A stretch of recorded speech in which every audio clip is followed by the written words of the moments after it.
Hello, good morning everyone. कैसे हैं आप सभी? सभी को गुड मॉर्निंग, नमस्ते, राधे राधे, हर हर महादेव। सभी को जल्दी से एक बार सभी आ जाइए क्लास। आज एक बहुत ही इंपॉर्टेंट टॉपिक है हिंदी में। कई बच्चों की डिमांड आ रही थी कि मैम प्लीज़ ये वाला टॉपिक करवाइए। यानी कि आज जो हमारी वर्णमाला का टॉपिक है वो हमारा होगा, कुछ क्वेश्चन उसके होंगे और फिर मिक्स हमारा जो चलेगा, जैसे हमारा डेली मिक्स क्लासेस चलती हैं इसी तरह से ही चलेगा। ठीक है, तो चलिए सेशन को शुरू करते हैं। आज सबसे पहले देखते हैं क्वेश्चन क्या है हमारा। सबसे पहला प्रश्न आज है, भाषा की सबसे छोटी इकाई। मैंने बहुत बार आपको समझाया हुआ है कि कैसे आपको बताना है। भाषा की सबसे छोटी इकाई कौन सी है?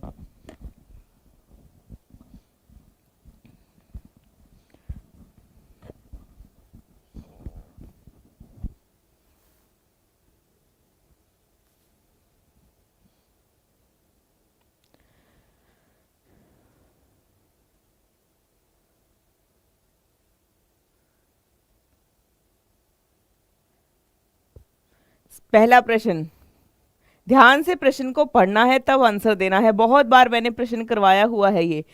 वर्णमाला के टॉपिक में सबसे इंपॉर्टेंट प्रश्न रहता है ये, और क्रम भी मैंने कल भी करवाया है और इससे पहले भी मैं काफी बार बता चुकी हूँ। बिल्कुल सही है, वर्ण होता है। ठीक है, भाषा की सबसे छोटी इकाई वर्ण होता है। वेरी गुड, बहुत अच्छा। अगला प्रश्न है यहाँ पर, वर्णमाला किसे कहते हैं? वर्णमाला किसे कहते हैं? ध्यान से, ये प्रश्न पहले भी हमने किया हुआ है।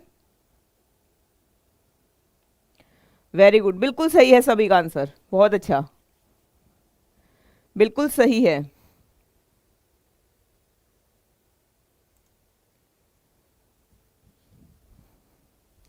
वर्णमाला किसे कहते हैं? शब्द समूह को, शब्द गणना को, वर्णों के संकलन को, या फिर वर्णों के व्यवस्थित समूह को? नहीं, आज मिक्स भी होंगे। कुछ प्रश्न टॉपिक से रिलेटेड हैं और कुछ मिक्स होंगे। ठीक है, सभी ऐसे नहीं होंगे, मिक्स होंगे। टॉप 100 हम डेली करते हैं तो ऐसा तो नहीं होगा कि एक ही टॉपिक के होंगे। अब हमारा मिक्स चल रहा है, मिक्स प्रश्न भी मिलेंगे आपको आगे। ठीक है, बिल्कुल। वर्णों के व्यवस्थित समूह को वर्णमाला कहते हैं। ठीक है, वेरी गुड, बहुत अच्छा। अगला प्रश्न है यहाँ पर, निम्नलिखित में से कंठ ध्वनियां कौन सी हैं? क ख, य र, च ज, या फिर ट और ण?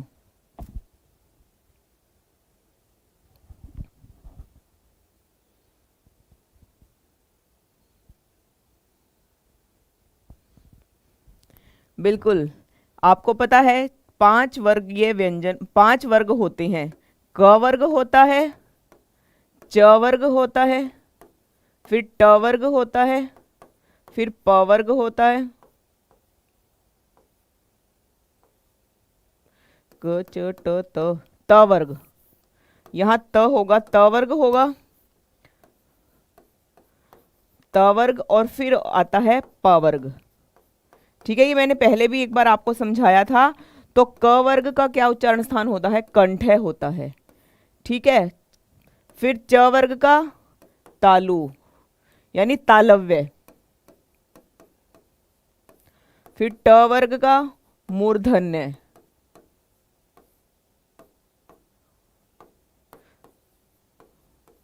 दंत्य और ओष्ठ, ये इनका उच्चारण स्थान होता है। अब प वर्ग का कोई भी वर्ण आएगा तो आपको बताना है कि ओष्ठ उसका उच्चारण स्थान है। फिर त वर्ग का कोई भी आता है तो दंत्य बताना है आपको। ट वर्ग का कोई होगा तो मूर्धन्य, च से तालव्य और क से कंठ है। ठीक है, तो यहाँ पर ये जो है क वर्ग क्या हुआ? कंठ ध्वनि हुआ। ठीक है, और च और ज तालव्य हुआ, और ट क्या हुआ?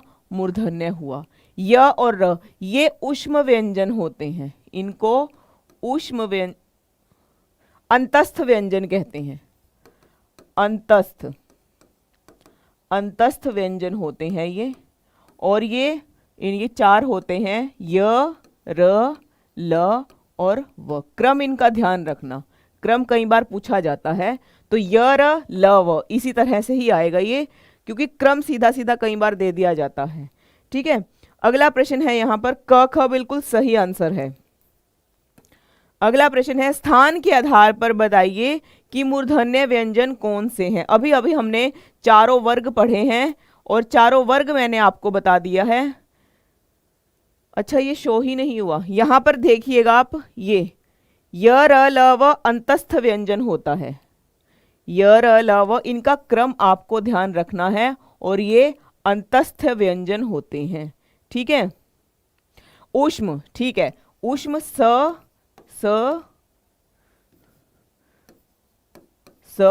और ह, ये ऊष्म व्यंजन होते हैं, इनको ऊष्म व्यंजन कहते हैं। दिखाई दे रहा है? ये ऊष्म व्यंजन होते हैं 4।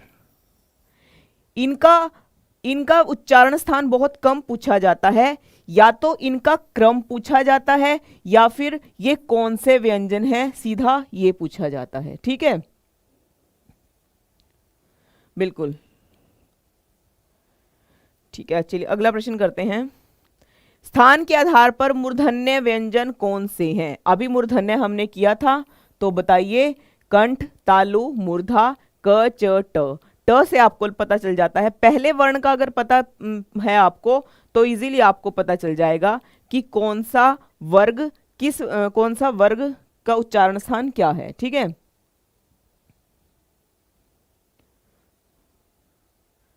Very good.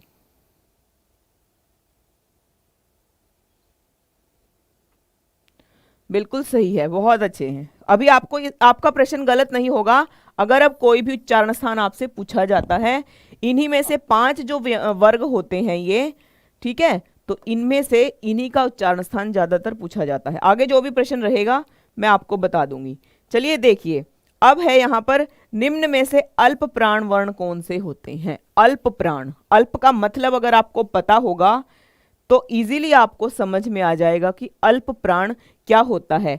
इनकी एक ट्रिक्स है, वो मैं अभी आपको करवाऊंगी। पहले आप जल्दी से मुझे बताइए कि आपका अल्प प्राण वर्ण कौन से हैं? छ छ, क ग, थ ध और फ ब भ। जब संस्कृत की क्लास होगी आपको नोटिफिकेशन मिल जाएगा, परेशान मत होइए आप। ठीक है, उससे पहले आपको नोटिफिकेशन मिल जाएगा।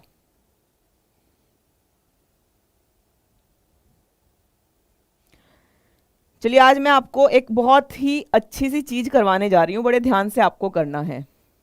क ख ग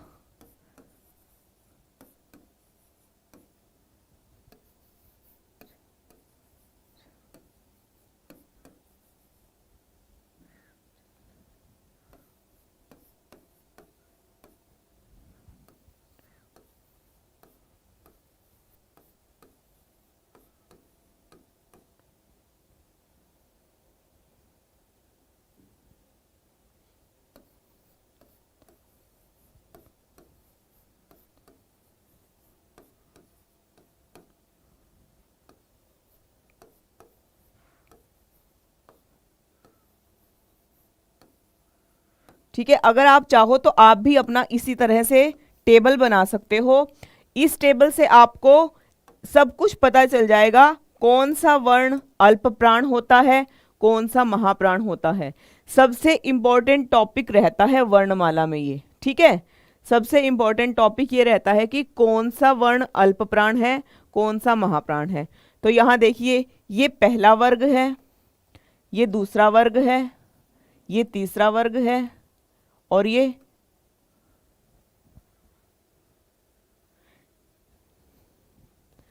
नहीं, ये ऐसे नहीं बनना था।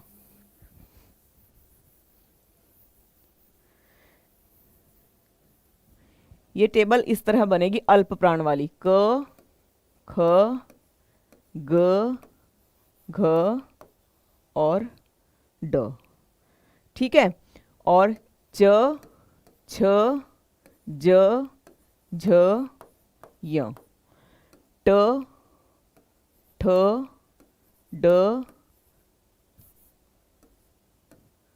ढ और ण, च छ ज झ और य। ट, ठ, ड, ढ और न। आपको ये प्रश्न दो तरह से मैं करवाती हूँ, दोनों तरह से आपको अच्छी से समझ में आ जाएगा। पहले हम इस टेबल से करते हैं, यानी अगर आपको कोई भी आपको पूछा जाता है कि किस वर्ग में किस वर्ग का कौन सा उच्चारण स्थान है, ठीक है, तो आपको इस तरह से आपको लिख लेना है।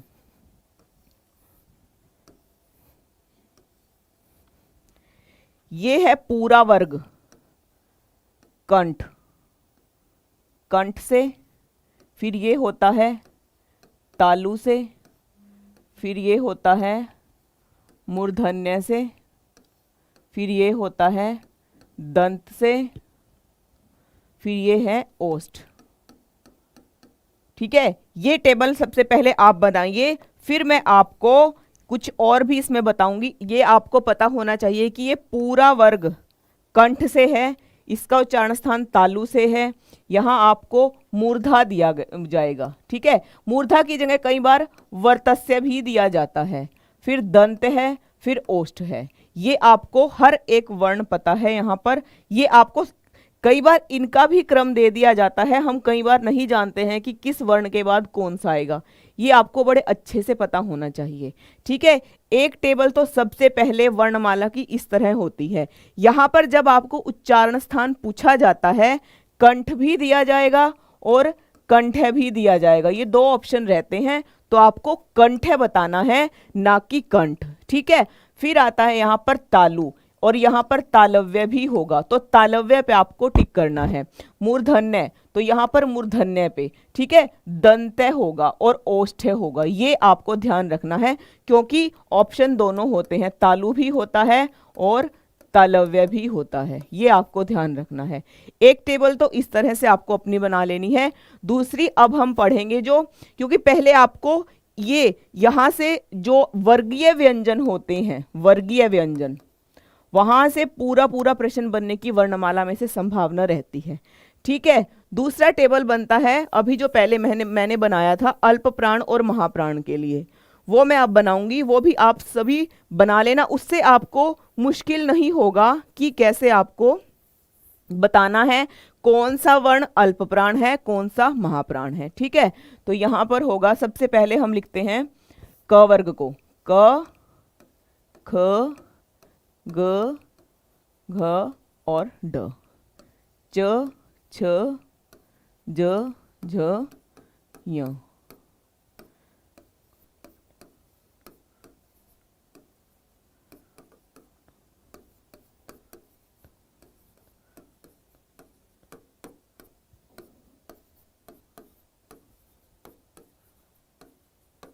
ठीक है, अब यहां पर मैं आपको जो बताऊंगी अल्प प्राण और महाप्राण, यहां पर क्या पूछा हुआ है कि कौन से वर्ण अल्प प्राण है। इसका देखिए एक जो ट्रिक रहता है याद करने का, वो मैं आपको बताऊंगी। यहां पर आपको क्या ध्यान रखना है, अल्प में कितने वर्ण हैं, 1, 2 और 3। ठीक है, तो अ कौन सा वर्ण है, अ पहला वर्ण है ना। वर्णमाला का भी सबसे पहला वर्ण क्या है, वर्णमाला का भी सबसे पहला वर्ण अ ही है। ठीक है, तो आपको अल्प प्राण पूछा गया है, तो अल्प प्राण जो होगा प्रत्येक वर्ग का, क्योंकि ये पहला वर्ग है, ये दूसरा है, ये तीसरा है, ये चौथा है, ये पांचवा है। तो अल्प प्राण कौन सा होगा, पहला वर्ग, तीसरा वर्ग और पांचवा वर्ग। ठीक है, यानी 135 क्या होता है, 135 होता है अल्प प्राण। ठीक है, फिर बचा दूसरा वर्ग, दूसरा वर्ग क्या होता है, दूसरा, दूसरा और चौथा, और जो दूसरा और चौथा रहता है उसका हर एक वर्ण, ऐसा नहीं है कि एक वर्ण, जैसे ये पूरा वर्ग, ठीक है, और ये पूरा वर्ग, ये क्या होगा, महाप्राण, दूसरा और चौथा महाप्राण रहता है। ये आपको पहला है अल्प प्राण और महाप्राण याद करने का एक छोटा सा ट्रिक, कि पहला, तीसरा, पांचवा, यानी 135 अल्प प्राण होगा और जो 24 होता है वो महाप्राण होता है। ठीक है। दूसरा प्रश्न आता है, एक आता है अघोष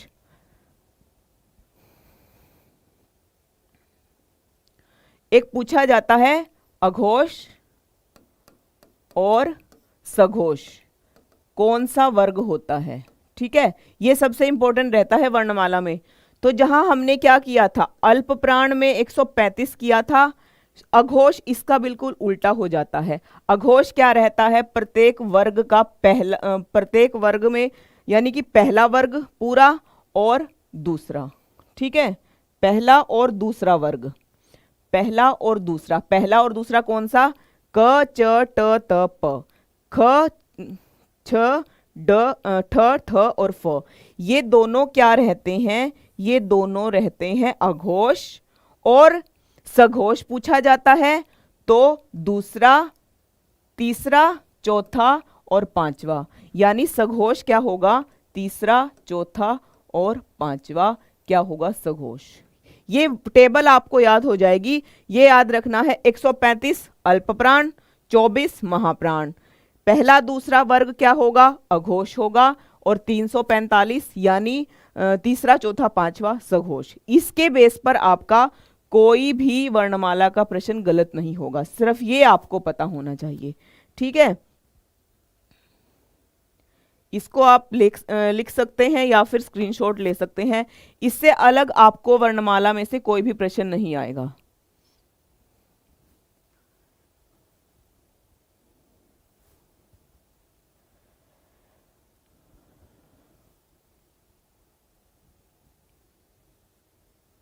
ठीक है, अगला प्रश्न करते। तो यहां पर अल्प प्राण आपसे पूछा गया था, इजीली अब आपको पता चल जाएगा कि पहला, तीसरा और पांचवा वर्ग अल्प प्राण रहता है। ठीक है, यानी कि फ और भ।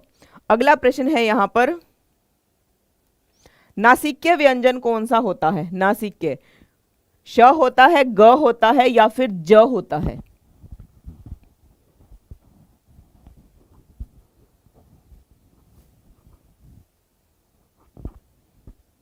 ठीक है, तो यहां पर नासिक्य क्या होगा, बी ऑप्शन होगा।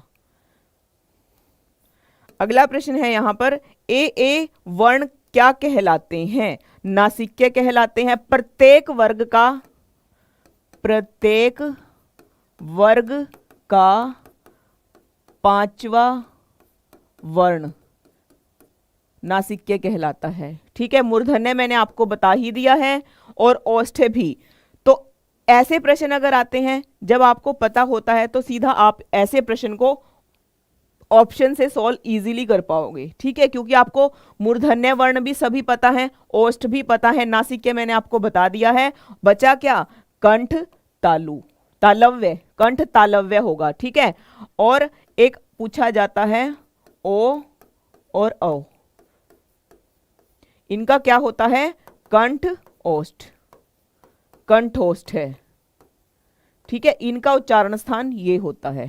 ये दोनों बहुत पूछे जाते हैं, ए भी पूछ लिया जाता है वर्णमाला में से, और ओ भी पूछ लिया जाता है। ठीक है, ये आपको ध्यान रखना है। जो जो इंपॉर्टेंट प्रश्न होगा आज वर्णमाला का हम सभी कर लेंगे। तो ये कंठ तालु होगा। अगला है, हिंदी वर्णमाला में अयोगवाह वर्ण कौन से हैं, आ है, ई है, उ है, या फिर अनुस्वार और विसर्ग हैं। बिल्कुल सही है, यहां पर डी ऑप्शन, इनको क्या कहा जाता है, अयोगवाह कहा जाता है। ठीक है, अगला प्रश्न है यहां पर, बताइए कि किस शब्द में द्वित्व व्यंजन है, द्वित्व व्यंजन।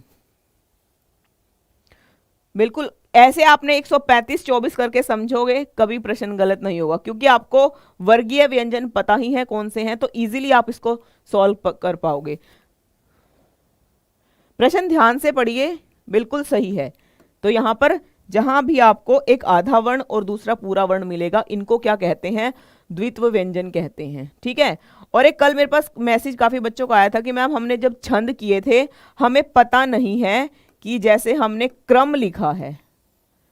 ठीक है, नहीं, क्वेश्चन क्या था, मैं भूल गई हूं, क्या था, छंद से कोई क्वेश्चन था, मुझे याद नहीं आ रहा है, तो जब मुझे याद आएगा मैं आपको बताऊंगी। कुछ ऐसा था कि अगर संयुक्त वर्ण हो तो उससे पहले वाला वर्ण क्या होगा, ऐसा कुछ था प्रश्न। तो जब भी आप छंद करते हो, जब भी आपको मैंने बताया भी था कि संयुक्त वर्ण अगर होता है उससे पहले वाला जो वर्ण है वो गुरु हो जाता है, ये आपको ध्यान रखना है, ठीक है। अगला प्रश्न है यहाँ पर, ये सभी अभी मैंने आपको बताया था ये कैसे व्यंजन है। अब मैं इसका आपको आंसर नहीं बताऊंगी, आप आंसर बताओगे इसका।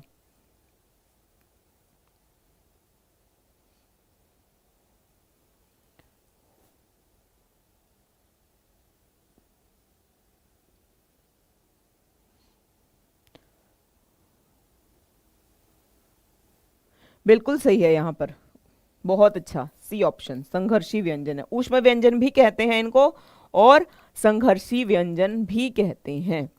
आगे, निम्नलिखित में से बताइए कि नवीन विकसित ध्वनियां कौन सी हैं। इजी है, बिल्कुल बहुत इजी है, बिल्कुल। या क्या है, ख और ग। Very good. अगला प्रश्न है यहां पर, ख और ग, ए ऑप्शन बिल्कुल सही है। निम्नलिखित में से घोष वर्ण, देखिए अभी मैंने आपको बताया था जो घोष होता है ना उसको सघोष ही बोलते हैं। अब देखते हैं आपको कितना इस तरह से आपको प्रश्न आएगा कि आपको घोष या फिर सघोष वर्ण बताना है कौन सा है। बिल्कुल सही है, यहां पर ख होगा या फिर च होगा, म होगा या ठ होगा। मैंने आपको अभी बताया था, अभी इसीलिए पहले मैंने आपको टेबल बनवा दी थी वो, कि आपको इजीली समझ में आ जाए। तो यहां पर आपका देखते हैं क्या आंसर रहेगा, सघोष वर्ण कौन से होते हैं, यानी कि घोष।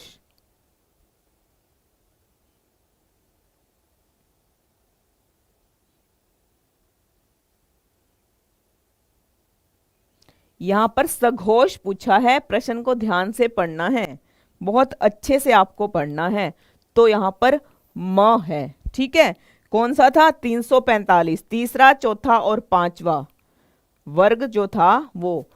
कौन सा जो वर्ण है अमानक है, ख है, ध है, ये क्या बना है आपको पता है, और ये भ है। कौन सा अमानक, यानी अमानक का जो वर्णमाला में वर्ण नहीं दिखा है।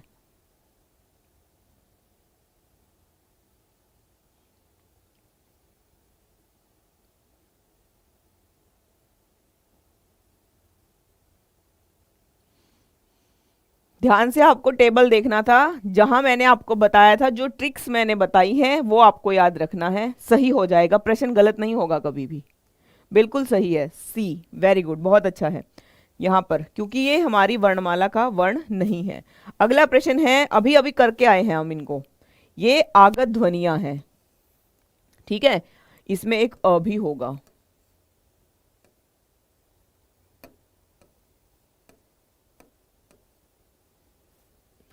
ये ध्वनियां कौन सी भाषा से ली गई है, संस्कृत से, अंग्रेजी से, दक्षिणी भाषाओं से या फिर अरबी फारसी से।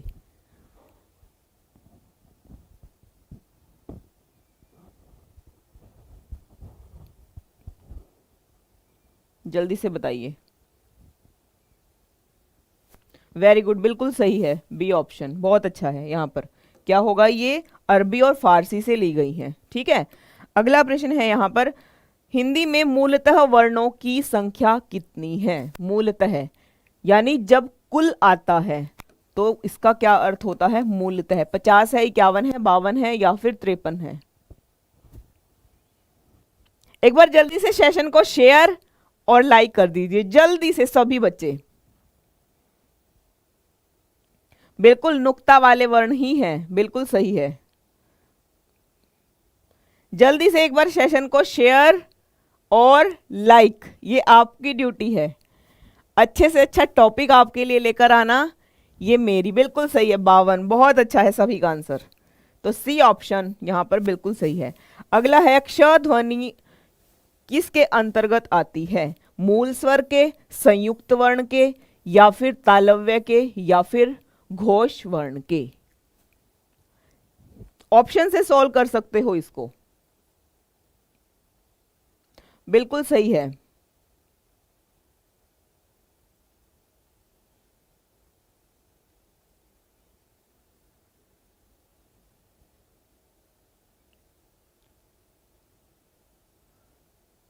वेरी गुड, बहुत अच्छा।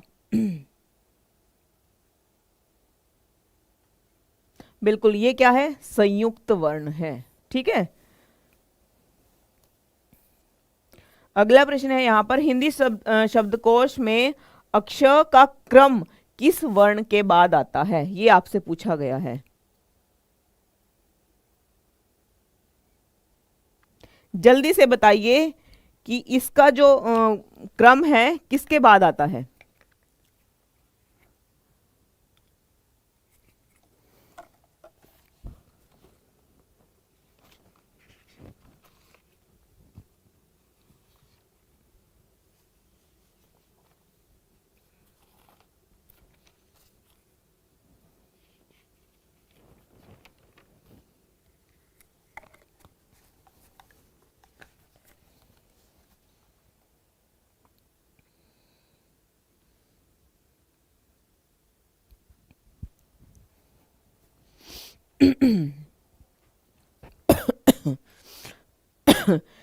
अक्षर का क्रम क के बाद आता है। ठीक है, क्योंकि इसका जब हम विच्छेद करते हैं तो ये होता है। तो यहां पर चार जो है वो संयुक्त वर्ण होंगे।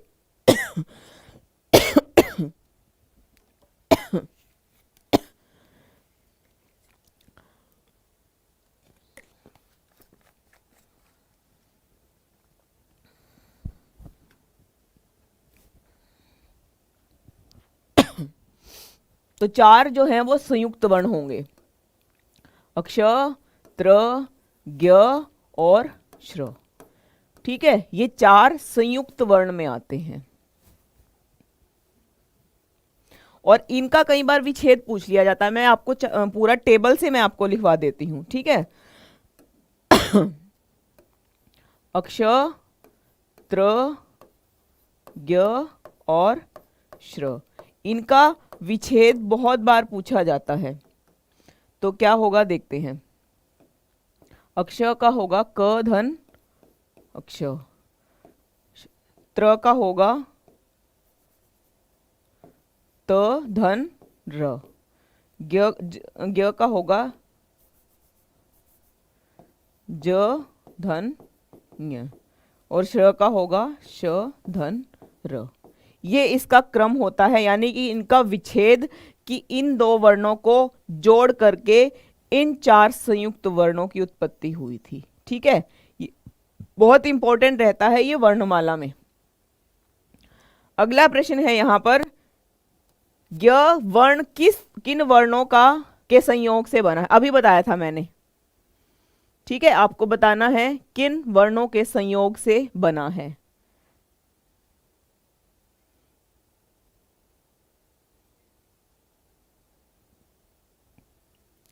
बिल्कुल सही, अभी मैंने बताया था आपको, ये बिल्कुल सही है। ठीक है, ए ऑप्शन। अगला, अघोष वर्ण कौन से हैं? अभी अघोष बताया था, अब क्वेश्चन गलत नहीं होगा। अघोष,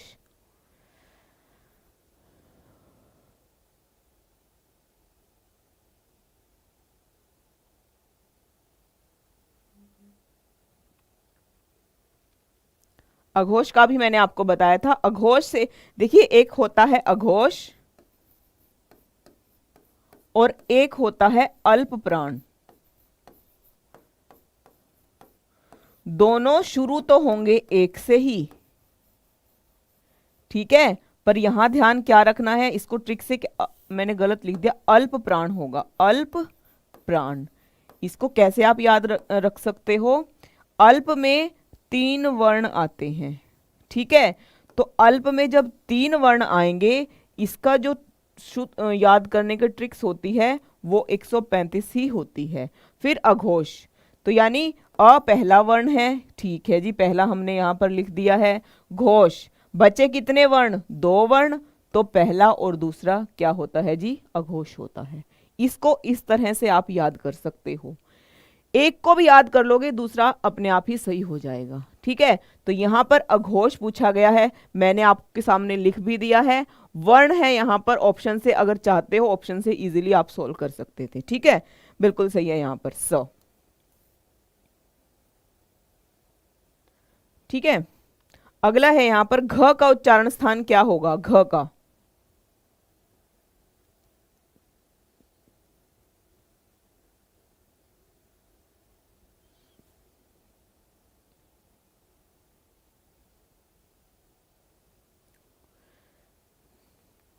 क ख ग घ ग। बिल्कुल सही है, यहाँ पर क्या होगा, कंठ होगा। ठीक है, बिल्कुल बी ऑप्शन। अगला प्रश्न है यहाँ पर, संयुक्त व्यंजन कौन सा है? संयुक्त व्यंजन, इनमें से संयुक्त व्यंजन कौन सा है? बिल्कुल सही है, बी ऑप्शन बिल्कुल सही है यहाँ पर। ठीक है, बी ऑप्शन बिल्कुल सही है। अगला प्रश्न है यहाँ पर, निम्नलिखित में से कौन सा वर्ण उच्चारण की दृष्टि से दंत्य नहीं है? यानी दंत्य आपको अगर पता है कौन सा वर्ग है, इजीली आपको पता चल जाएगा। कंठ, तालु, मूर्धा, दंत्य, ओष्ठ, 5 वर्ग होते हैं। कंठ, तालु, मूर्धा, दंत्य, ओष्ठ, चौथे नंबर पर दंत्य आता है, तो चौथा वर्ग कौन सा है?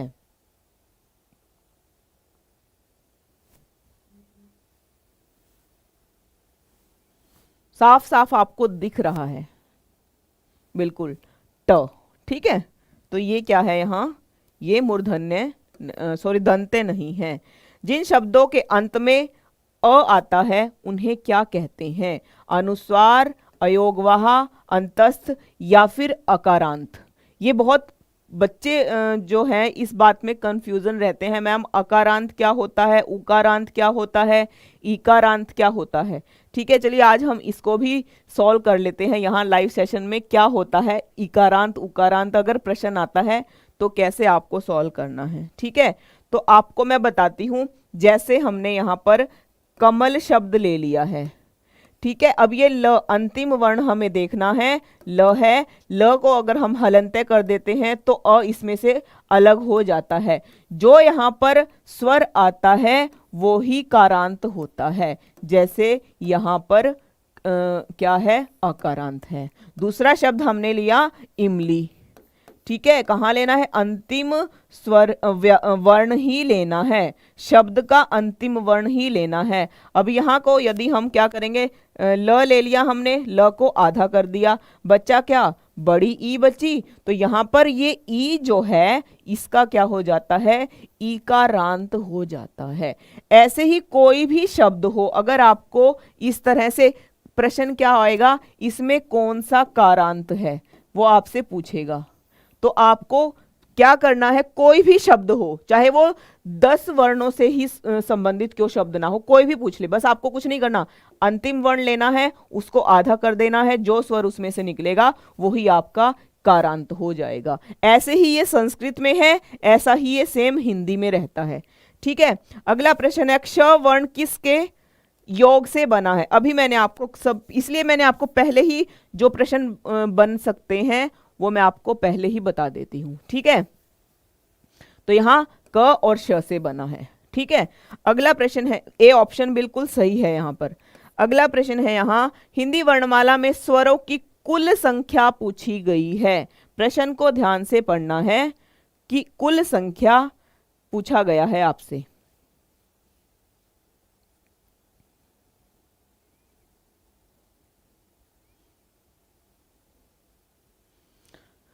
बिल्कुल, जब आपको कुल आता है तो आपको कितना बताना है, आपको 13 बताना है। ठीक है, अगला प्रश्न है यहाँ पर, कौन सा स्वर नहीं है? इजीली पता है, ये कोई मुश्किल नहीं है। ठीक है, ये नासिक्य व्यंजन है। अगला प्रश्न है यहाँ पर, निम्नलिखित में से ट वर्ग नहीं है। कौन सा वर्ण ट वर्ग का नहीं है? ट, ठ, ढ और घ। बिल्कुल, यहाँ पर क्या होगा, घ। ये कौन से वर्ग का है? क वर्ग का है, यानी कंठ इसका क्या है, उच्चारण स्थान है। हिंदी वर्णमाला में व्यंजनों की संख्या कितनी है? व्यंजनों की पूछा गया है, 32, 34, 33 या फिर 36?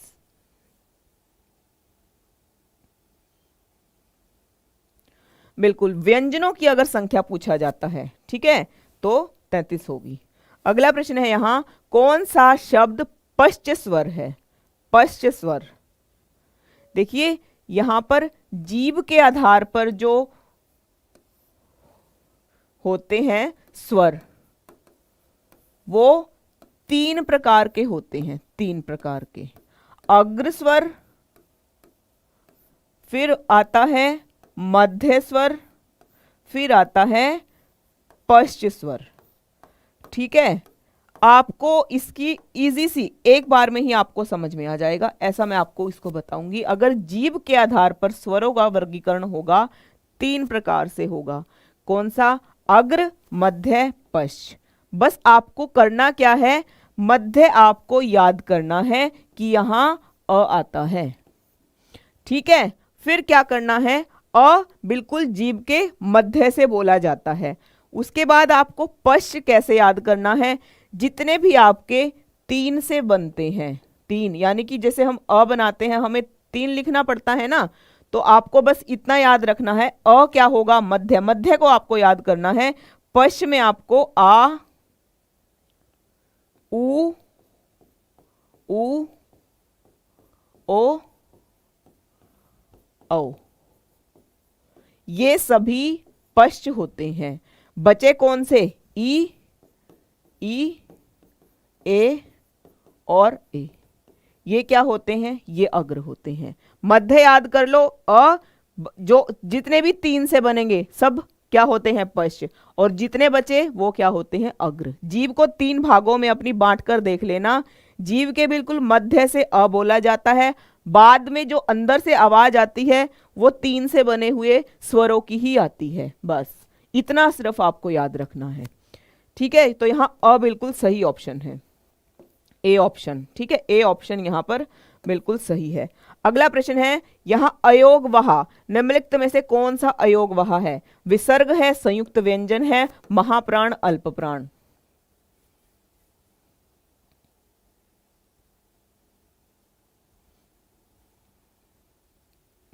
बिल्कुल क्या होते हैं? विसर्ग होते हैं। ठीक है, विसर्ग, ए ऑप्शन। अगला प्रश्न है, छ ध्वनि का उच्चारण स्थान। छ, च, छ, क, ख, च, छ, कंठ, तालव्य। देखिए 3 से मतलब ये है कि 3 से बनने वाले, जैसे अ 3 से बनता है, आ भी 3 से बनता है, यानी ये एक ट्रिक्स होती है, किसी भी आपको टॉपिक को याद करना है 3 से बनने वाले जितने भी स्वर होंगे। ठीक है, ये मेरा मतलब था आपको समझाने का। बस इतना आपको याद करना है, क्या होगा? तालव्य होगा। ठीक है, तो मैंने आपको बताया था तालु भी आता है, तालव्य, इसीलिए टेबल बनवाया था मैंने कि आपको सीधा सीधा समझ में आ जाए हर एक टॉपिक। आगे है यहां पर संयुक्त व्यंजन नहीं है, यहां पर आपसे संयुक्त व्यंजन नहीं है पूछा गया है। बिल्कुल, ये क्या है? संयुक्त व्यंजन नहीं है, क्योंकि क और श से ही तो क्या बना है? क्ष बना है। ठीक है, ये ध्यान रखना है आपको। बिल्कुल बी ऑप्शन यहां पर बिल्कुल सही है। अगला प्रश्न है, यहां तालव्य व्यंजन कौन से हैं? तालु के व्यंजन कौन से हैं? कंठ, तालु। तालु कौन सा वर्ग है? तालु कौन से वर्ग का उच्चारण स्थान है? द्वितीय। तो यहां पर द्वितीय कौन सा है? तो यहां पर च, छ, ज, झ। ये इस तरह से अभी मैंने टेबल बनवाई थी, उससे बिल्कुल आपको इजीली पता चल जाएगा। अगला प्रश्न है यहां पर, य, र, ल, व किस वर्ग के व्यंजन हैं?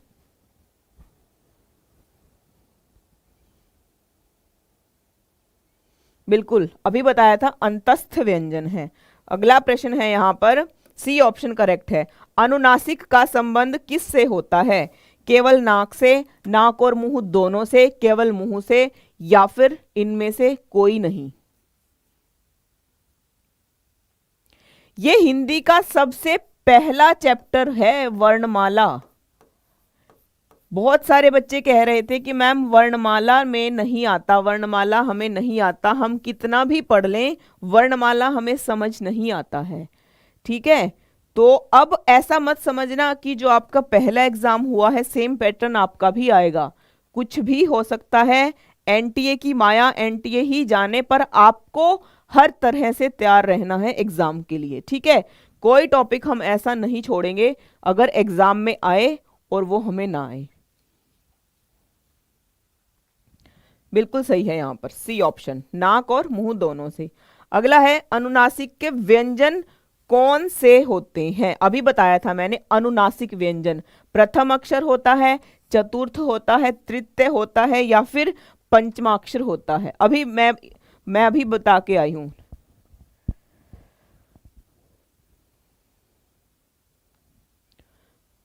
वेरी गुड, बिल्कुल सही है, यानी कि प्रत्येक वर्ग का पंचमाक्षर होता है। अगला प्रश्न है, हिंदी वर्णमाला में स्वरों की संख्या कितनी है? 8 है, 9 है, 11 है या 14 है?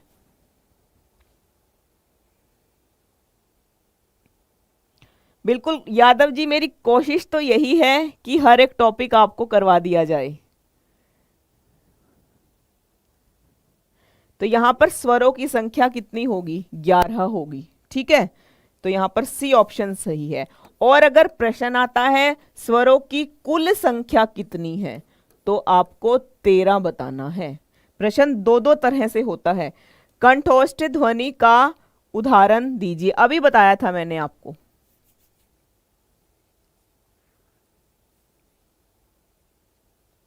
बिल्कुल, यहां पर कंठोष्ठ मैंने ओ बताया था अभी, कंठोष्ठ होते हैं, यानी इसके साथ आप ओ भी लिख लीजिए। अगला प्रश्न है यहाँ, भाषा निर्माण की इकाई का सही क्रम क्या होगा? लीजिए, ये मैंने बहुत बार आपको बताया हुआ है और आज फिर आपके सामने ये प्रश्न है। डरना नहीं है लक्ष्मी, डरना नहीं है, बिल्कुल नहीं डरना है। आपने पढ़ा है, अपने पर भरोसा रखिए कि आपने अच्छी तैयारी की है तो आपका एग्जाम अच्छा ही होगा। ठीक है, निम्नलिखित में से उच्चारण स्थान के आधार पर कंठ से लेकर मुख विवर में उच्चरित व्यंजन ध्वनियों का सही क्रम क्या होगा? अभी अभी मैंने आपको टेबल इसीलिए ही बनवाई थी कि आपको इनका क्रम भी पूछा जा सकता है। सीधा सीधा मैंने आपको बताया भी था कि मूर्धन्य को वर्तस्य भी कहते हैं, जहां पर मैंने ये बताया था। वर्णमाला में इससे बाहर क्वेश्चन नहीं जाएगा। ठीक है, वर्णमाला का अगर टॉपिक आता है तो ए ऑप्शन यहां बिल्कुल सही है, कंठ, तालु, मूर्धा, दंते, ओष्ठ। अगला प्रश्न है यहां, प्रयत्न के आधार पर ल किस प्रकार की ध्वनि है? पाशर्विक है, उत्क्षिप्त है, प्रकंपित है या फिर संघर्षहीन है?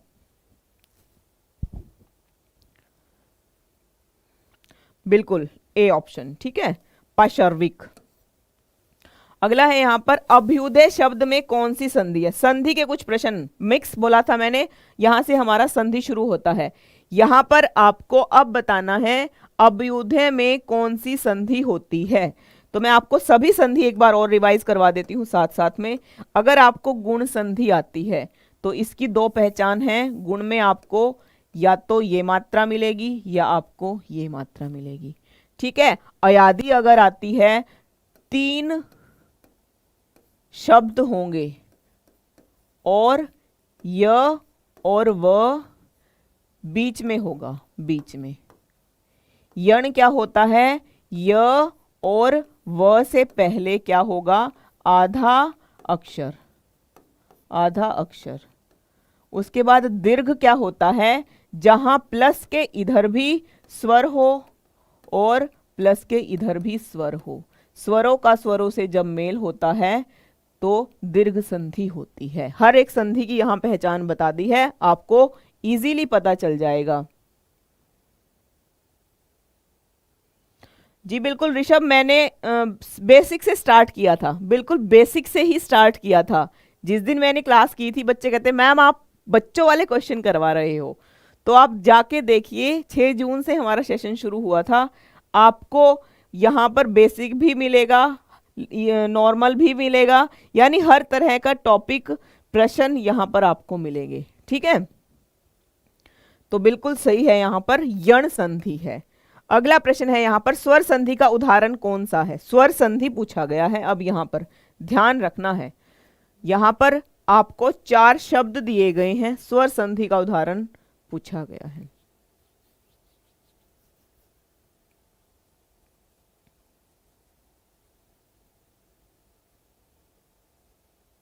बिल्कुल सी ऑप्शन बहुत अच्छा है। रत्नाकर में क्या है? यहाँ पर स्वर संधि है। ठीक है, स्वर संधि में ये दीर्घ संधि का पार्ट है। अगला प्रश्न है यहाँ पर, व्यर्थ में किन वर्णों का में संधि हुआ है? ई और अ में हुई है, ई और उ में, ई और ए में, ई और अ में। व्यर्थ,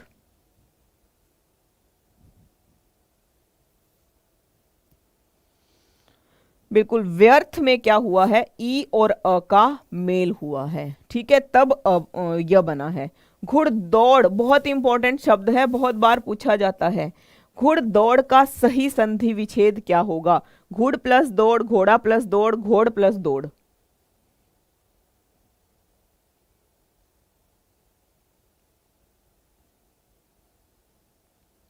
वेरी गुड, बिल्कुल, यानी घुड़ दौड़ का सही संधि विच्छेद क्या होगा? घोड़ा दौड़ होगा। ठीक है, क्योंकि घोड़ दौड़ तो हो नहीं सकता है। महोदय, महोदय का संधि विच्छेद क्या होगा? महोधन दय, महान धन उदय, महाधन उदय, महाधन उदय। 4 ऑप्शन आपके सामने हैं।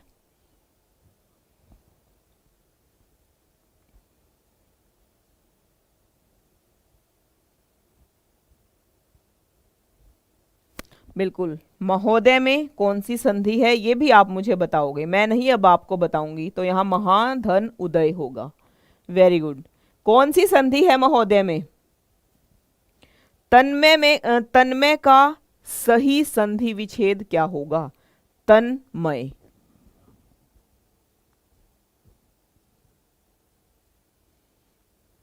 तन धनमय, तम धन अय, तन धनमय, अमय या तत धनमय?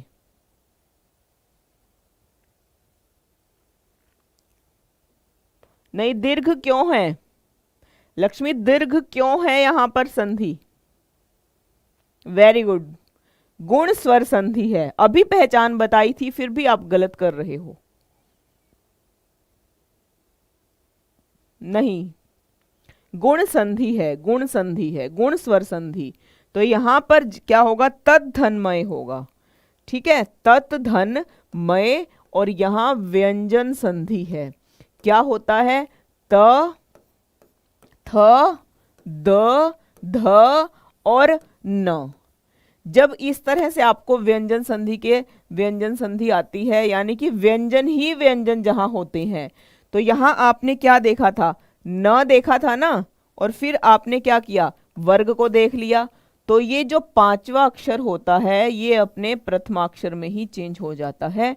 तो तत् धन मय इसका बिल्कुल सही संधि विच्छेद है। ठीक है, अगला है उद्वरण का सही संधि विच्छेद क्या होगा? उत धन धरण, उत धन हरण, उत धन अण या फिर उद धन रण?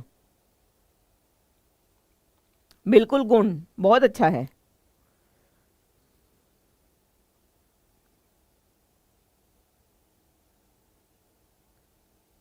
बिल्कुल, यहां पर उद्धन धरण होगा। ठीक है, तो ये भी त में परिवर्तित हो गया। कैसे? ये द है ना, यानी त को लगा लीजिए। त, थ, द, त, थ, द, ध और न। इसी वर्ग के कोई भी ये वर्ण आ जाता है वो अपने पहले में ही परिवर्तित हो जाता है। ठीक है, त में ही ये परिवर्तित हो गया है। तो उत धन हरण होगा। हलंत का ध्यान रखना है, आपको उत धन हरण इस तरह भी मिलेगा, पर आपको कहाँ टिक करना है? जहां पर हलंत वर्ण होता है। ठीक है, तेजो मय का सही संधि विच्छेद क्या होगा? तेज धन ओमय, तेजह धन मय, तेज धन अमय, तेजो धन धन मय। बिल्कुल सही है, व्यंजन संधि।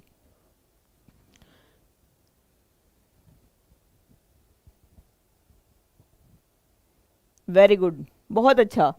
संधि बिल्कुल, हाँ, आपका गलत नहीं होगा संधि का प्रश्न। तो तेजे धन मय, ये क्या हुआ? यहां पर विसर्ग आए तो विसर्ग संधि। ठीक है, अगला प्रश्न है राकेश का सही संधि विच्छेद क्या होगा? राकेश का, राके धन श, राका धन ईश, राक धन ईश या राका धन ईश?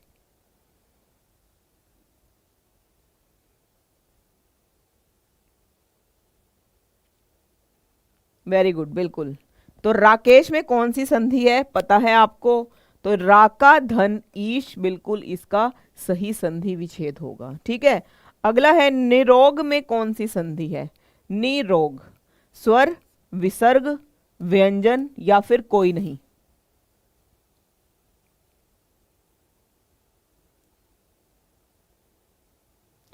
डरना नहीं है। डर किस चीज का है ये बताइए? पढ़ा है आपने, मेहनत की है, तो डरना नहीं है। जैसे जिनका हो चुका है वो खुश है ना कि हमारा स्कोर इतना अच्छा रहा है, उस दिन आप भी ऐसे ही खुश होके मुझे बताओगे मैम पेपर बहुत अच्छा गया है।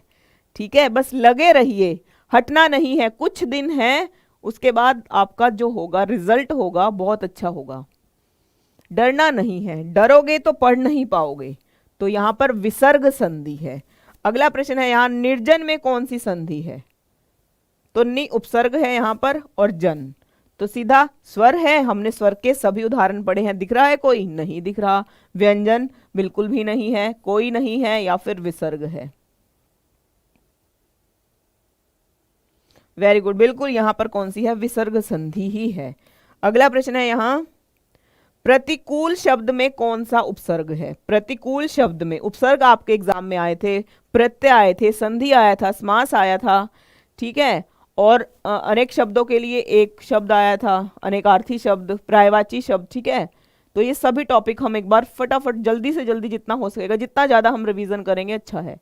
पीछे वाली क्लास देखना मत भूलना, सभी बच्चों को मैं बताती हूँ, ठीक है। तो यहाँ प्रति उपसर्ग है, प्रति उपसर्ग है, डी ऑप्शन। अगला प्रश्न है, यहां पर कौन सा उपसर्ग आचार शब्द के पहले लगने पर उसका अर्थ जुल्म हो जाता है? दुर, अति, निर और अन। बिल्कुल लगे रहिए, मस्त रहिए, स्वस्थ रहिए। सबसे ज्यादा जरूरी है आपका स्वस्थ रहना, ठीक है। तो यहां पर क्या हो जाएगा? दुर अत्याचार, अत्याचार। अच्छा, तो यहां पर इसके सामने अगर हम अति लगा देते हैं तो ये अत्याचार बन जाता है, ठीक है। और अगर आता है अत्याचार में कौन सा उपसर्ग है? अत्याचार में तो आपको बताना है अत्याचार में अति उपसर्ग है, ठीक है। तो यहां अगला प्रश्न है, यहां पर निम्नलिखित में से कौन सा शब्द कृदंत प्रत्यय से बना है? कृदंत प्रत्यय,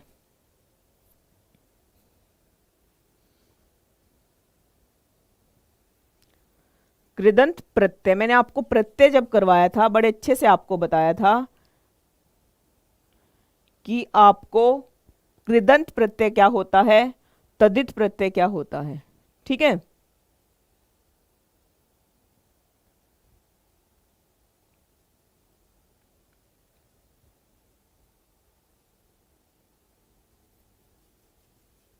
कृदंत प्रत्यय हमेशा कहां लगते हैं? क्रियाओं के साथ लगते हैं। तो यहां पर बिकाऊ, बी ऑप्शन बिल्कुल सही है। अगला प्रश्न है, यहां किस शब्द में आवा प्रत्यय नहीं है? आवा, तो दिखावा, चढ़ावा, लावा या फिर भुलावा। प्रत्यय को मैंने आपको बताया था, प्रत्यय कैसे आपको निकालना आएगा।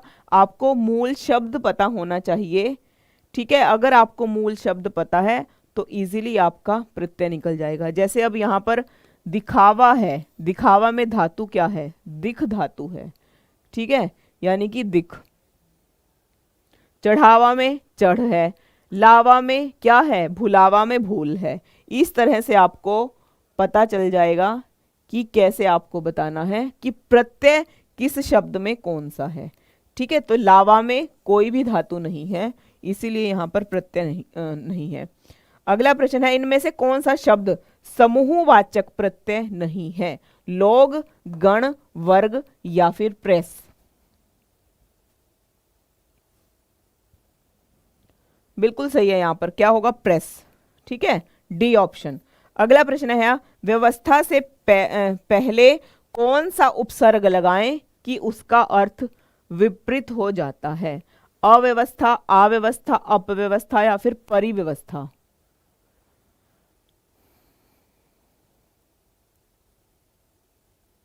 अव्यवस्था, बिल्कुल, बहुत अच्छा। तो यहां पर क्या होगा? अव्यवस्था लगाने पर ये इसका अर्थ जो है ये विलोम शब्द बन जाता है। निम्नलिखित में से किस शब्द में प्रत्यय का प्रयोग हुआ है? विकल, अकल, अलक, पुलक या फिर धनिक।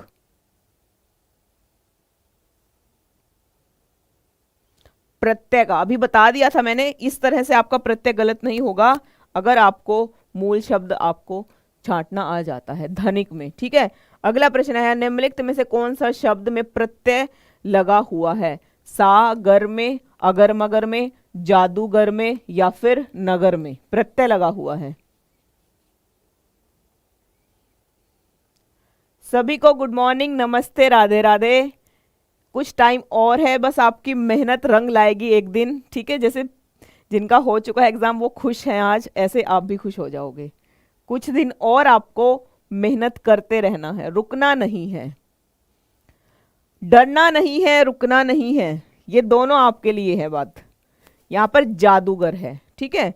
अगर क्योंकि उसने पूछा है उपसर्ग प्रत्यय कहाँ लगा है, किस शब्द में उपसर्ग का प्रयोग हुआ है। उप, पढ़ाई, अपनापन,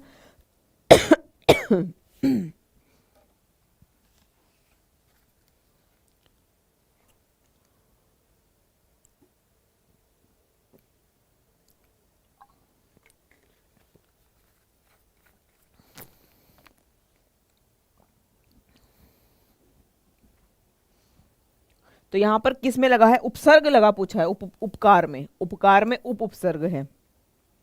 अनुवाद में प्रयुक्त उपसर्ग कौन सा है, अ, अन, अव, अनु।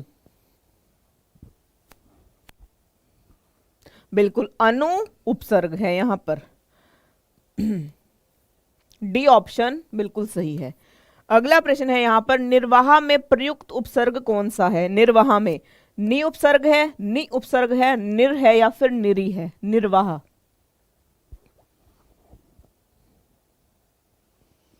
पीछे की क्लासेस देखना बिल्कुल मत भूलना, क्योंकि जब आपको बेसिक से टॉपिक पता होगा तभी आप प्रश्न सॉल्व कर पाओगे। यहां पर मिक्स है। तो हिंदी में कृत प्रत्ययों की संख्या कितनी है, 28 है, 30 है, 42 है या फिर 50 है।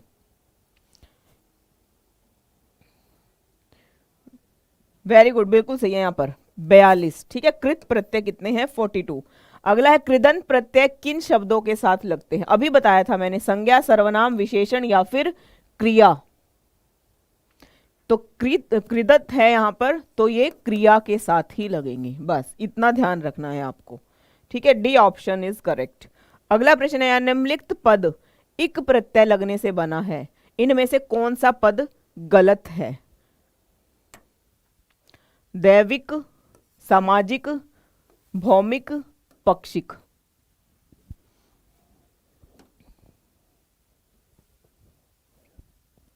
वेरी गुड, बिल्कुल सही है, बहुत अच्छा है, यहां पर पक्षिक है, ठीक है। अगला प्रश्न है यहां, किस शब्द की रचना प्रत्यय से हुई है। अभियोग की, अपमान की, व्यायाम की या फिर कोई नहीं। अभी आपको सीधा सीधा ऑप्शन से पता है, प्रश्न पढ़ा, ऑप्शन पे गए, सीधा सॉल्व किया, इस तरह से आपको, बिल्कुल। तो यहां पर बी ऑप्शन सही है, ठीक है। इनमें से कोई नहीं, प्रत्यय से हुई है, व्यायाम, ठीक है। डी ऑप्शन सही है यहां पर, इनमें से कोई नहीं, क्योंकि व्यायाम में कोई भी प्रत्यय नहीं है, ठीक है। हाँ, डी ऑप्शन सही है। अगला प्रश्न है यहां, पंचवटी में कौन सा समास है। पंचवटी में कौन सा समास है। नय तत्पुरुष है, बहुब्रीहि है, तत्पुरुष है या फिर कर्मधारय है।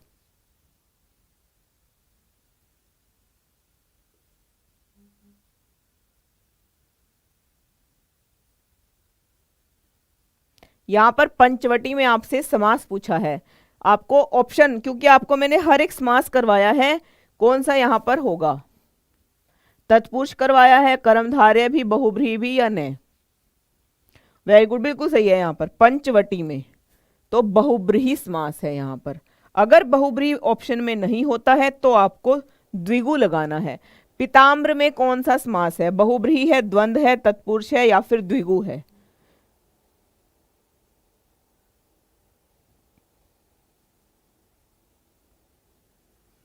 पीताम्र में, बिल्कुल सही है यहां पर। तो यहां पर बहुब्रीहि समास ही है। आगे, नरोत्तम में कौन सा समास है। नरोत्तम में कर्मधारय, तत्पुरुष, अव्ययी या फिर द्वंद्व।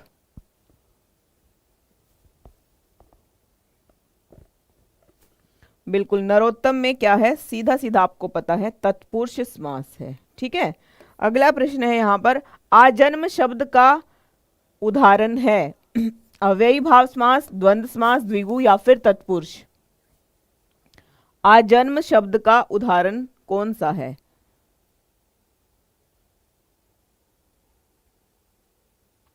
बिल्कुल, आजन्म अभी हमने कुछ दिन पहले ही किए हैं उपसर्ग, सॉरी ये समास, तो आपको पता होगा। युधिष्ठिर में कौन सा समास है? तत्पुरुष, बहुब्री, अलुक या फिर कर्मधारय?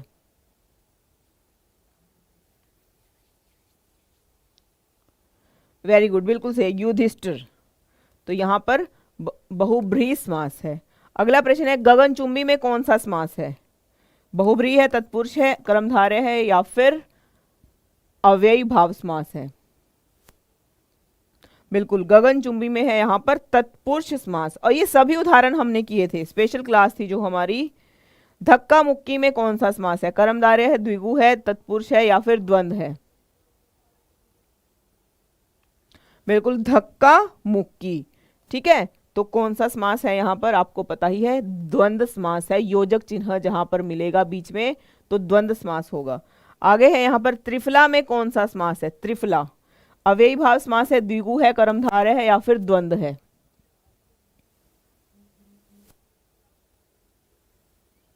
बिल्कुल, त्रिफला है, जहां पर भी जो शब्द संख्यावाची होगा वो द्विगु में जाएगा। तन मन धन में कौन सा समास है? तन मन धन।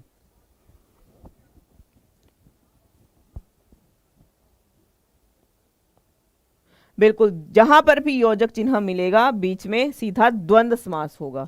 अगला प्रश्न है, चक्रपाणी में कौन सा समास है? अव्ययी भाव समास, कर्मधारय, बहुब्रीहि या फिर तत्पुरुष?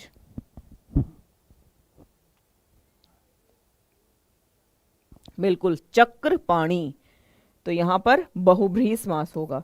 अगला प्रश्न है यहाँ पर पाप पुण्य, तो देखिए योजक चिन्ह जहां होगा सीधा द्वंद्व समास होगा, ये आपको पता है। अगला प्रश्न है यहाँ पर पंचवटी में कौन सा समास है? पंचवटी,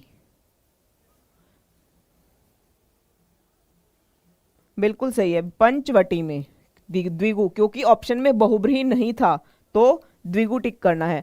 मृग नयनी में कौन सा समास है? मृग नयनी अव्ययी भाव समास, कर्मधारय, बहुब्रीहि या फिर कर्मधारय? बिल्कुल, मृग नयनी, तो कर्मधारय समास होगा मृग नयनी में। कामकाज में कोरा होना, कामकाज में कोरा होना, काम न करना, काम पूरा न करना, काम समाप्त, काम न जानना। ठीक है, डी ऑप्शन। अगला प्रश्न है जुबान पर लगाम ना होना,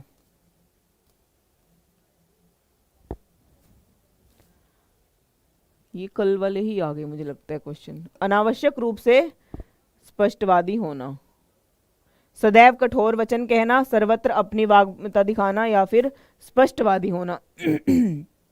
बिल्कुल, बी ऑप्शन सही है यहां पर। अगला प्रश्न है यहाँ टस से मस ना होना, कल वाले डाल दिए प्रश्न।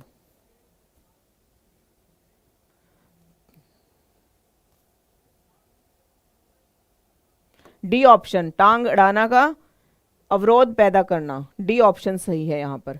अगला प्रश्न है यहाँ मुंह का निवाला, स्वादिष्ट एवं प्रियकर, बहुत आसान काम, बहुत कठिन काम या फिर अत्यंत प्रिय होना? मुंह का निवाला का मुहावरे का क्या अर्थ है? बिल्कुल सही है, बहुत अच्छा है, यहाँ पर बहुत आसान काम। ठीक है, अगला प्रश्न है यहाँ समुद्र मंथन करने का क्या अर्थ होगा? घोर तप करना, उद्देश्य को प्राप्त करना, दृढ़ प्रतिज्ञा करना या फिर कठोर परिश्रम करना?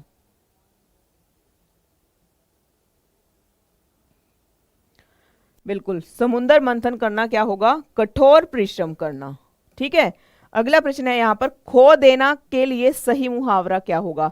हाथ मलना, हाथ साफ करना, हाथ काटना या फिर हाथ धोकर बैठ जाना? जब आप कोई चीज खो देते हो तो आपको कैसा लगता है? ठीक है, तो हाथ धोना। ठीक है, अगला है विरोध करने के लिए सही मुहावरा, सिर झुकाना, सिर काटना, सिर चढ़ाना या फिर सिर उठाना? जब आप किसी का विरोध करते हो, बिल्कुल क्या होगा यहाँ पर? सिर उठाना। ठीक है, सिर उठाना, बिल्कुल डी ऑप्शन सही है। अगला बुरी तरह हारना के लिए मुहावरा क्या है? मुंह खून लगना, मुंह की खाना, मुंह ताकना या मुंह उतरना? बिल्कुल, बुरी तरह हारना तो मुंह की खाना। अगला प्रश्न है यहाँ पर, महादेवी वर्मा का प्रथम काव्य संकलन कौन सा है? 10 प्रश्न साहित्य के हैं, फिर इसके बाद जल्दी से करके क्लास खत्म, ठीक है।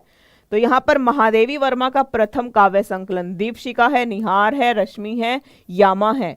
ये चारों रचनाएं महादेवी वर्मा की ही हैं, महादेवी की। इनमें से आपको पूछी जा सकती हैं कोई भी, ठीक है। चारों रचनाएं ये महादेवी वर्मा की हैं, पर यहाँ पर उनका प्रथम काव्य संग्रह कौन सा है?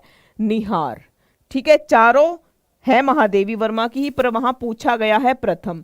सप्तपर्णा किसकी कृति है? निराला की है, महादेवी वर्मा की है, पंत की है या फिर प्रसाद की है? वेरी गुड, बिल्कुल सही है यहाँ पर, बहुत अच्छा। तो ये महादेवी वर्मा की ही है, ठीक है। अगला प्रश्न है यहाँ, कौन सा कवि छायावादी नहीं है? इजीली पता चल जाएगा, निराला, प्रसाद, पंत या फिर जायसी। जायसी नहीं है, ये भक्ति काल में सूफी काव्य धारा के कवि हैं, ठीक है।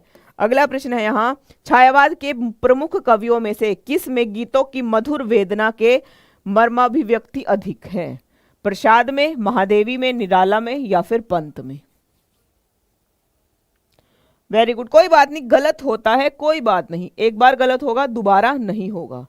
तो यहाँ पर महादेवी वर्मा का ऑप्शन सही है। अगला प्रश्न है, हिंदी काव्य की आधुनिक मीरा किसे कहा जाता है? हाँ, ये मैंने आपको पहले भी बताया, आधुनिक मीरा छायावादी युग की ही है। कौन है वो? महादेवी वर्मा है, सुभद्रा कुमारी है, वंदना वाजपेयी है या फिर कीर्ति चौधरी है? वेरी गुड, बिल्कुल बिल्कुल सही है, यहाँ पर महादेवी वर्मा ही है, ठीक है। आधुनिक युग की मीरा जिन्हें कहा जाता है, छायावादी युग से ही है। निराला की कविता राम की शक्ति पूजा, यानी ये कविता किसकी है? सूर्यकांत त्रिपाठी, निराला की ही। पर किस रचना का सर्वाधिक प्रभाव पड़ा है? वाल्मीकि रामायण का, रामचरितमानस का, विष्णु पुराण का या कृतिवास रामायण का?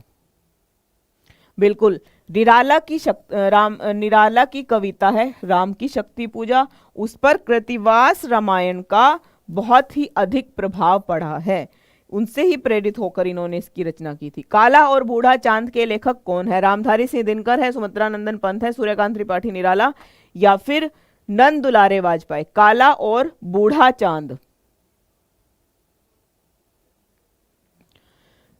काला और बूढ़ा चांद किसकी है? सुमित्रा नंदन पंत की है।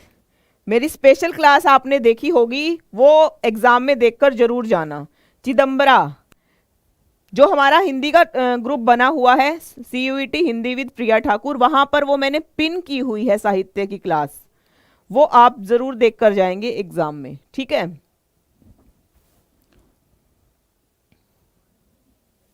बिल्कुल, ये किसकी है? पंत की है, चिदम्बरा पंत की है। अगला प्रश्न है, पंत की ग्राम्य कृति का संबंध किससे है? जिन्होंने ज्वाइन नहीं किया है वो कर सकते हैं, वहां पर आपको पिन की हुई है साहित्य की क्लास मैंने टेलीग्राम ग्रुप पर, वो आप देखकर जाना एग्जाम में। आई होप उसमें से ही आपको इजीली प्रश्न आए मिलेंगे। आए भी हैं, जिनका एग्जाम हो चुका है उनके एग्जाम में आए भी हैं साहित्य के प्रश्न। तुलसीदास आपसे पूछा गया है, वहां तुलसीदास की आपको सभी रचनाएं, उनकी भाषा भी मिलेगी। जायसी आपसे पूछा गया है, छायावाद के चारों जो कवि हैं वो भी आपसे पूछे गए हैं। जिन्होंने ज्वाइन नहीं किया वो उस क्लास को एक बार टेलीग्राम को ज्वाइन करके उस क्लास को जरूर देखें, ठीक है। CUET Hindi with Priya Thakur, Telegram पर आपको वो ज्वाइन करना है। ग्राम्य में क्या है? यहाँ पर ग्रामीण परिवेश, ठीक है।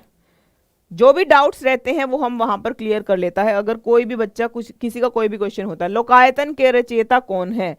निराला है, नवीन है, चतुर्वेदी है या फिर पंत है? कोई डाउट रहता है, टाइमिंग है वहां पर, आप उस टाइमिंग में आप मैसेज कर सकते हो किसी टॉपिक से लेकर, या फिर कोई भी आपको प्रॉब्लम रहती है, ठीक है। वहां पर हम टॉपिक भी डिस्कस करते हैं अगर कोई टॉपिक रहता है। तो यहाँ पर सुमित्रा नंदन पंत है। पंत की पहली रचना कौन सी है? पहली पूछा गया है, मैंने आपको कहा था ना, पहली और अंतिम, वेरी वेरी इंपॉर्टेंट। जितने राइटर्स मैंने आपको बताए हैं, छायावादी युग वेरी वेरी इंपॉर्टेंट है आपके लिए, ठीक है। तुलसीदास, सूरदास, हरिवंश राय बच्चन, ठीक है, और जायसी, इनको पढ़कर जरूर, भारतेंदु को पढ़कर जरूर जाना आधुनिक युग से। बिल्कुल, पंत की पहली है गिरजे का घंटा।